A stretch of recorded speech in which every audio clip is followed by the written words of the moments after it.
હવે બુલેટ આપણે હે ને કન્ટિન્યુઅસલી હાંકવાની છે જ્યાં સુધી હે ને આખું સાયલેન્સર આપણું તપી ના જાય ત્યાં સુધી. શું લાગે પાકી ગયું હે? આમ ખાલી આમ છેટું હે ને તો એટલું હે ને આપણે ઓલી ગરમી આની આવે. હવે રોટલીની શું હાલત થાય આપણે એ જોવાની છે. રોટલી ક્યાં છે?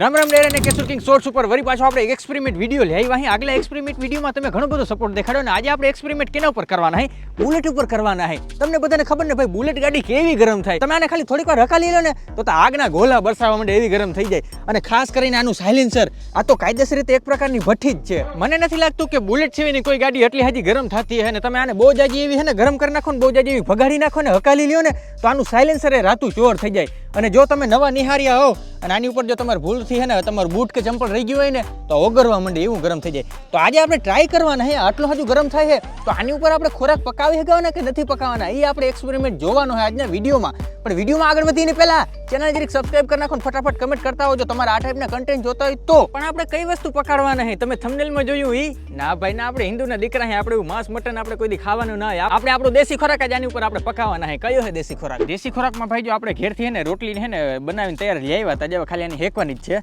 અને બીજી બાજુ આપણે શું લઈ આવ્યા અહીં બ્રેડ છે. હા દેશી નથી પણ એક રોટલી અને આપણે બ્રેડ અને પકાડીને જોવાનું છે કે આની અંદર પાકે કે ના પાકે, હેકાય કે ના હેકાય.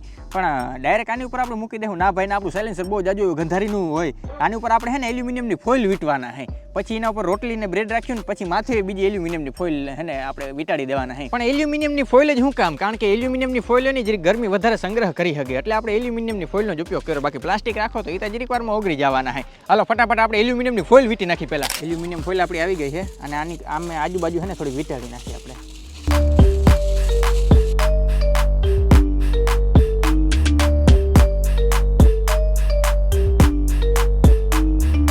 ઓકે મિત્રો જો આપણે હે ને પેલું લેયર એલ્યુમિનિયમ ફોઇલનું આપણે વીંટાડી નાખ્યું છે.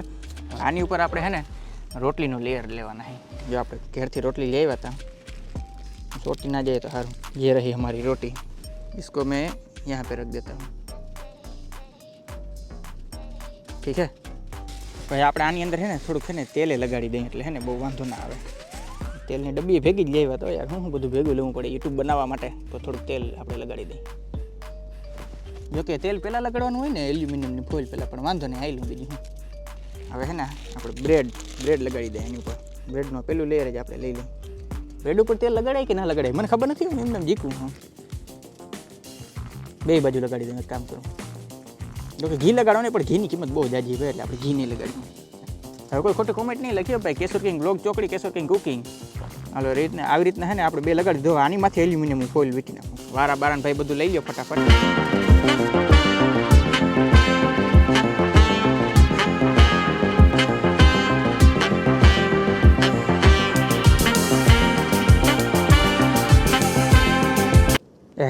આ તો અહીંયા રહી ગયું હું.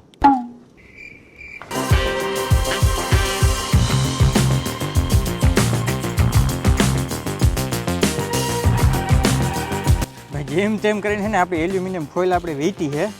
હવે આની ઉપર આપણે છે ને વારા વીંટી દઈએ.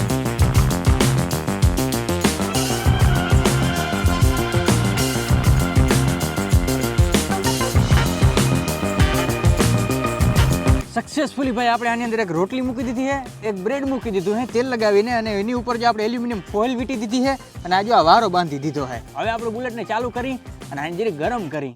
ઓય કિસને इसको टच किया मदरबोर्ड?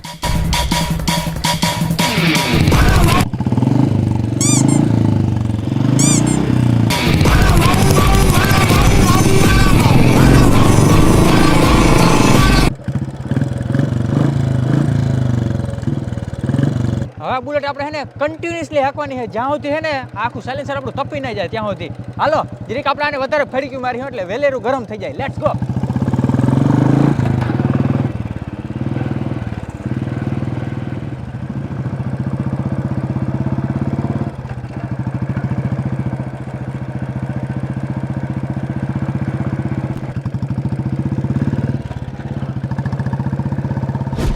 ઓફરોડ અને ઓન રોડ બે હકલવાના છે ગાડી એટલે જલ્દીથી ગરમ થઈ જાય. ઓફરોડ કર્યું હવે ઓન રોડમાં ફૂલ સ્પીડથી આપણે ભગાડ્યું.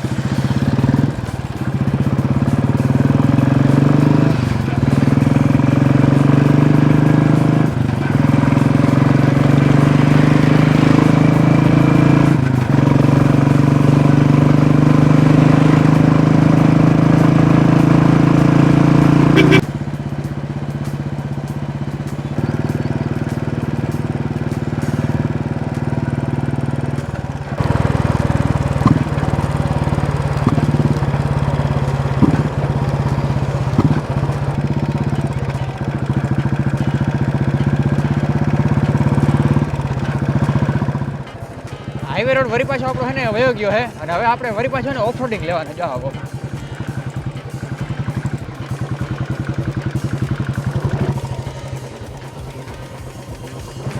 ભાઈઓનું ભાઈ આપણે ઓફરોડિંગ કરીને વરી પાછું ઓન રોડિંગ ને ઓફ રોડિંગ કરીને અને હે ને બુલેટ અટણે હારી પટને તપી ગયો છે.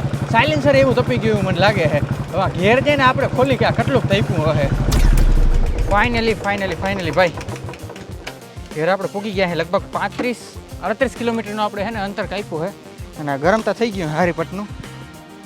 ઓહ, હાથ જ અહીંયા રાખું ને તોય મને ખબર પડે છે ને આ ગરમ થઈ ગયું છે. વાયરે છે ને ગરમ થઈ ગયું છે અને હે ને ફટાફટ હે ને આપણે પકડથી છે ને ઓપન કરી નાખીએ. પકડ અને થારી મેં આની પર લઈ લીધી છે. 35-40 કિલોમીટર અને અટણ અમારું મોટું જોતા પરહેવ આવી ગયો એવું તડકામાં પાછા આવું શૂટ કર્યા. શું લાગે બાકી આમ ખાલી આમ છેટું છે ને તો એટલું છે ને આપણે ઓલી ગરમી આની આવે છે. વારા બધા આપણે ઉખડી ગયા છે. આને તો અડાય એવું નથી. ગરમ છે ગરમ. ઓકે આપણે બ્રેડ આવી ગયું પેલા કલર. ઓહ દેખાય કાયદેસર આ કડક થઈ ગઈ છે. એ બટર થઈ ગઈ. આ જો ટોસ ના થઈ ગઈ. પાકી ગઈ. હા આ તો પૂરેપૂરી પાકી ગઈ. જવું તો આમ બરી ગઈ એવા નિશાન થઈ ગયા. હા ટોસ ના થઈ ગયું. ક્રન્ચી. હવે રોટલીની શું હાલત હશે? ઓ હજી અહીંયા ઓલું કાઢવાનો રહી ગયો વારો. હવે રોટલીની શું હાલત થાય આપણે એ જોવાની છે. રોટલી ક્યાં હતી? અહીંયા હતી. ઓ એ દેખાણી રોટલી દેખાણી થોડી. હારી ભાઈ આપણી રોટલી. હા દેખાય અહીંયા.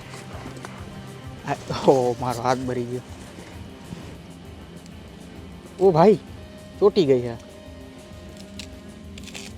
દેખાય કડકડી થઈ ગઈ છે આખી. ઓ ભાઈ આવો કંઈક ભાઈ રોટલીની હાલત થઈ ગઈ છે. જોતા આવી રીતના બરી ગઈ છે.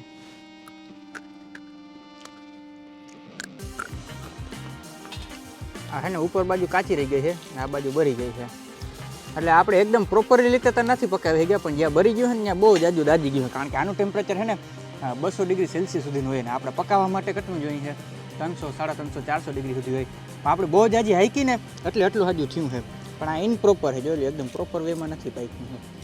આ એક બાજુ છે ને હાવ ટોસ જ થઈ ગયું હતા હાવ બરી ગયું છે. એટલે ભાઈ આની ગરમી કેવી છે તમે જોઈ શકો છો ને. બહુ જાજી ગરમી છે પણ એટલી હજી ગરમી નથી કે તમારો ખોરાક પકાવી શકે. તો બસ મિત્રો આજના એક્સપેરિમેન્ટ માટે એટલું જ. તમને એક્સપેરિમેન્ટ કેવો લાગ્યો? હું તો હે ને ભાઈ બ્રેડ ખાવાનો હો અને આજનો વિડીયો આપણે પતાવી નાખી. તમારે કોઈ ચેલેન્જ હોય તો ફટાફટ કહી દેજો. આપણે એ ટાઈપનો ચેલેન્જ કે એક્સપેરિમેન્ટ બનાવી દે. હું હવે મળી નેક્સ્ટ ચેલેન્જમાં. રામે રામ ડાયરાને.